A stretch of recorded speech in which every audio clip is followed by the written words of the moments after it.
All right, welcome back, everybody.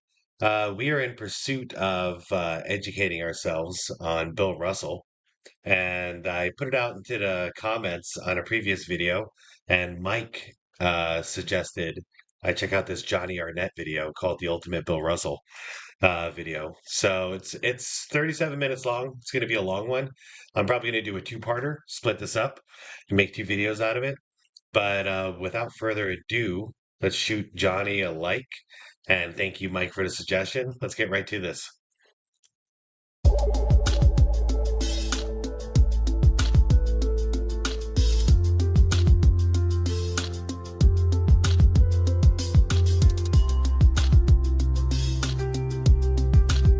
Goddamn, nice intro.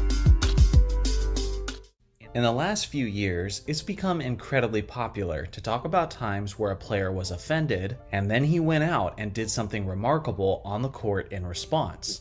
Two of the most obvious players you hear this frequently about are Michael Jordan and Kobe Bryant. With that being said, players have been taking things personally and using it as motivation, going all the way back to the early days of the league. Today, I have a story about the greatest winner in NBA history, in an instance where he took something personally and went out and achieved history in response. Now, as most of us all know, Bill Russell has more rings than fingers, as he won 11 championships throughout his NBA career. His Celtics dominated the 1960s like no team has ever dominated the league before or fingers, as he NBA Finals 84.6% of his NBA career. That's just stupid. That's stupid dominance. He won 11 championships throughout his NBA career. He played 13 seasons. His Celtics dominated the 1960s like no team has ever dominated the league before or since. At one point, Boston had won 8 consecutive NBA titles, as they became the model of excellence within the game of basketball. It's easy to simply look upon that great success on a surface level, and just assume that the Celtics steamrolled the league as juggernauts and were never considered as underdogs during that winning era. But that's actually not the case at all. We pick up our story at the end of the 1967-68 season. It's the NBA Finals between Bill Russell and the Boston Celtics, and Jerry West and Elgin Baylor of the Los Angeles Lakers. Since Bill Russell was And this is the origin of the rivalry between the Celtics and the Lakers, right? After this, it picked up with Magic and Bird, and then Pierce, and I guess it died there for now, at least. Drafted, this was the 6th time that the Lakers and Celtics met up in the NBA Finals, and each and every one of those times, the Celtics had won the championship. Boston had an absolute stranglehold on this series, but that didn't mean that it didn't feel like the tides were changing. Although there was a gap between the Celtics and Lakers, the gap was closing, and it was closing fast. Bill Russell was just reaching his mid-30s, and the rumors of his eventual retirement were now fully underway. On the other hand, the Lakers were a much younger team, and their best player, Jerry West, was just reaching the prime of his career. After years of crushing the regular season, regularly finishing around 60 wins, Boston had slowed down a bit, and in the 1967-68 regular season, they finished with a 54-28 record, which was only slightly better than the Lakers' 52-30 record. Heading into the 1968 NBA Finals, people were expecting this matchup to be far more competitive than it typically was, and that's exactly what happened. Bill Russell and the Celtics eventually went on to beat these Lakers in 6 games. But it wasn't an easy 6-game series, as the average margin of victory was only 1.5 points per game. As optimistic as the Lakers felt heading into Wow. So we're talking, I mean, that's one hell of a series. That postseason, they ultimately left the 68 Finals hanging their heads in failure, as they were now 0-6 against Bill Russell's Celtics. With that being said, their confidence would be restored in that upcoming offseason. I mean, can you imagine how that feels for Jerry West? You know, to lose 6 in a row to the same freaking team, too, and pick your ass up and try it again, year after year after year. And in a powerful way. On July 9th, 1968, the Lakers achieved one of the greatest and most lopsided trades in NBA history. The Lakers had acquired Wilt Chamberlain from the Philadelphia 76ers in exchange for Darrell Imhoff, Archie Clark, and Jerry Chambers. What Los Angeles was adding to their already powerful roster was a superstar center who had just led his team to a championship in 1967. Now the Lakers had star power that absolutely no one could match on paper. Jerry West and Elgin Baylor were each annual MVP contenders, and Wilt Chamberlain was simply the most statistically dominant player in the history of the game. This was the first time in basketball history that a team was widely being referred to as a super team. The Lakers had already... Wait, if Philly... That is interesting, by the way. It does say it right there, make a super team. If Wilt won in Philly, how many does Wilt have? I'm gonna have to figure that out. Let me know in the comments if you guys know. Believed that they were preparing to take the torch from the Celtics, but now they believed they were going to do it with overwhelming force. In the media, the narrative was that the age of the Celtics was over, the time of the Lakers had come. The hype was intense, as Los Angeles packed out their first preseason game with an attendance of 12,443 fans, which at the time was the largest basketball crowd that the city of Los Angeles had ever seen. Energized by their new superstar and by their resurrected confidence, the Lakers dominated the regular season, finishing with the best record in the Western Conference. On the other hand, yeah, Baylor, Wilt Chamberlain, and what the hell, the logo. I was just talking about him. West. That's a cool lineup. That's a cool lineup. That'll sell some tickets for damn sure. The Boston Celtics were beginning to show their age, and were struggling to a greater extent than they were accustomed to. They finished the regular season with only a 48-34 record, which was the only time during the decade that they finished below 50 wins. At this point in basketball history, only 8 teams made it to the NBA playoffs, which means that these 4th-seeded Celtics barely made the cut. Heading into these playoffs, it appeared to be clear to everyone that the super team Lakers were the team to beat. Despite their mediocre regular season showing, the Celtics hit the switch in the playoffs, tapping into their experience and maturity, as they defeated the 55-win 76ers in 5 games, and then they defeated the 54-win Knicks in 6 games. This set up yet another epic finals matchup between the historic rivals, the Lakers and the Celtics. Now before this, the Lakers and Celtics this time it's Wilt and Russell had met up 6 times in the regular season, and the Lakers won 4 out of those 6 matchups, with the last victory for Los Angeles being a 35-point beatdown in Boston Garden, which took place roughly a week before the playoffs were set to begin. So not only did the Lakers have a better record, and not only were they clearly the more talented team on paper, but they had also been abusing the Celtics all season long. All signs were pointing to this year being a coronation for LA. Of course, some people believe the Celtics would find a way to win yet again, because that's what they always seem to do. But all conventional evidence was pointing to the rise of a new power in the league.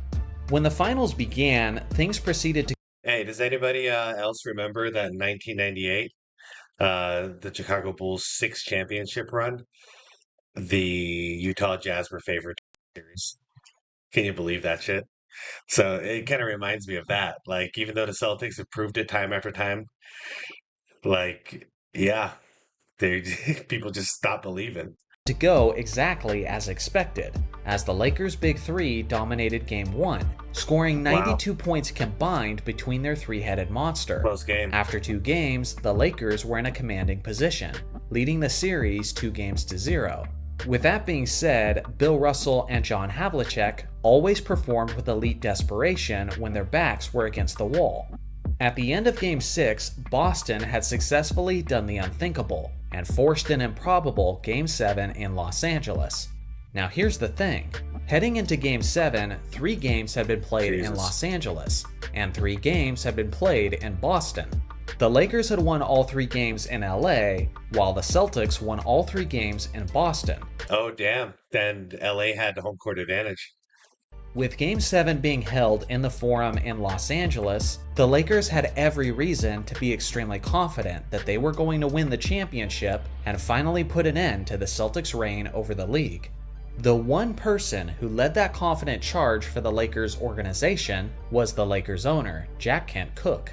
With supreme conviction that his team was going to win Game 7, Jack made celebration plans for as soon as the Lakers Oh, I've heard Russell talk about this. I'm not gonna spoil it. Check this out, guys. This is why you don't check your or count your chickens before they hatch, or whatever the hell the line is. hypothetically won the game, and he made these plans public to everyone.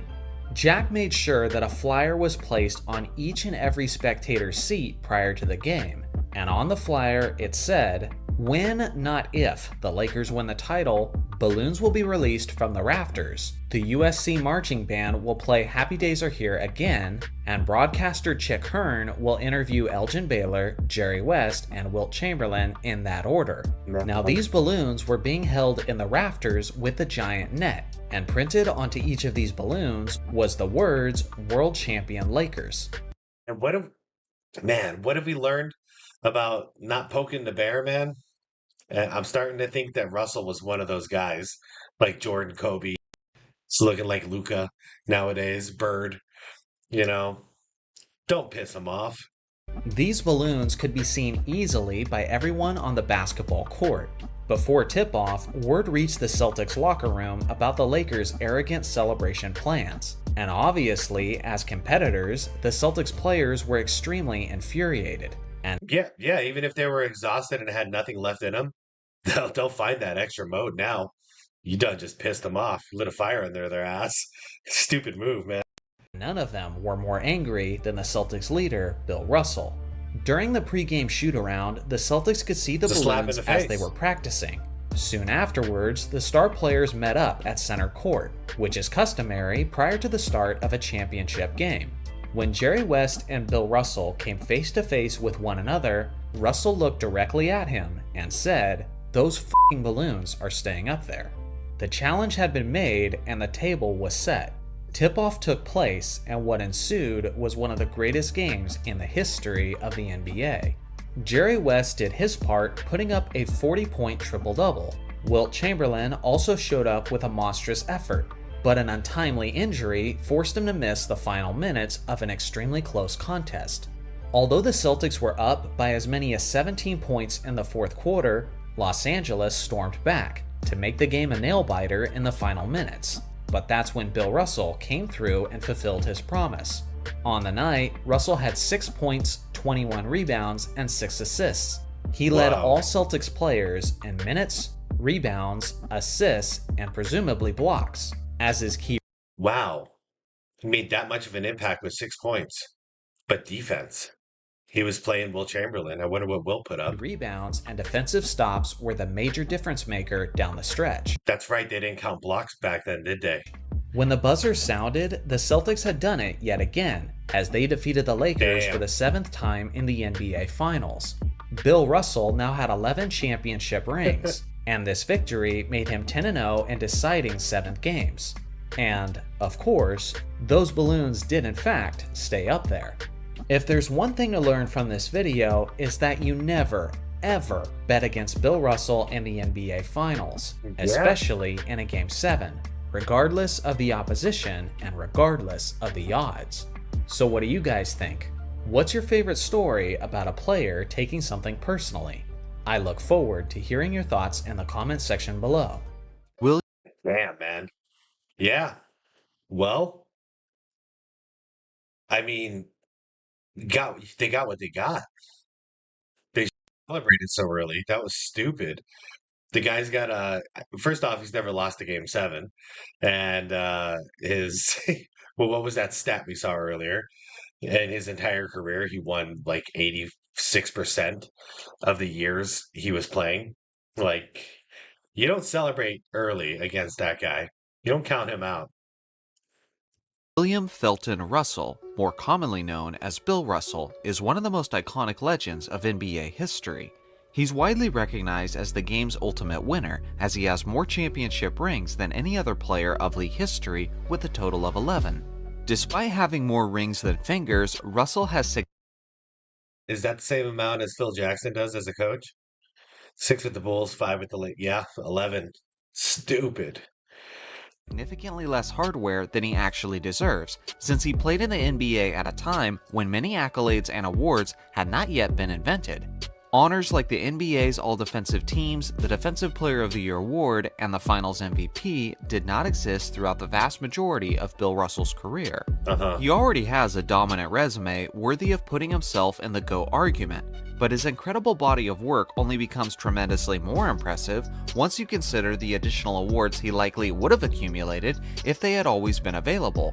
Today, we're taking a look at Russell's career and considering its magnificence when the additional accolades are applied to his legacy.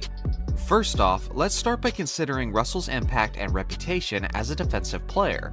Bill is respected and remembered for his elite rebounding, his clutch gene, and for his team-first approach. But above all else, Russell is revered for his tenacious and dominating presence on the defensive end, as many of his peers, fans, and basketball enthusiasts in general consider him as the greatest defensive player of NBA history. Unfortunately, the Defensive Player of the Year award did not exist until 1982, and blocks and steals were not an officially tracked stat until 1973. Yeah, so they didn't track blocks back then. And wow, that's one thing I'm learning about this man here is it was defense.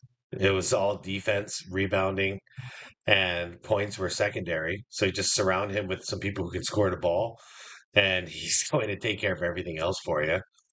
Best teammate you could ever ask for, basically.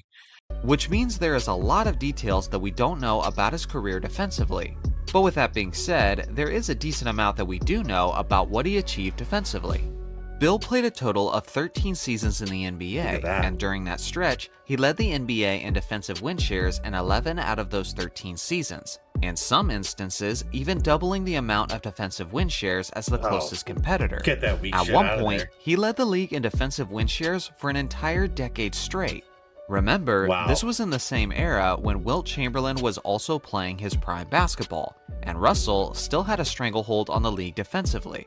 Wilt finished ahead of Bill in defensive win shares in only one season of his career, and more often than not, it wasn't even close in Russell's favor. Not only that, but his defensive presence in the paint was showing up in the results for his team as well, as Russell's Celtics finished as the NBA's #1 ranked defense in 12 out of his 13 seasons in the league. His defensive impact was so strong that his Celtics were able to win the NBA championship on 3 occasions, while simultaneously being the worst team in the league offensively, which they did in 1961, 1963, and 1964. No other team in league history has ever done that. The Celtics also had the best overall record in the entire NBA in 9 out of his 13 seasons.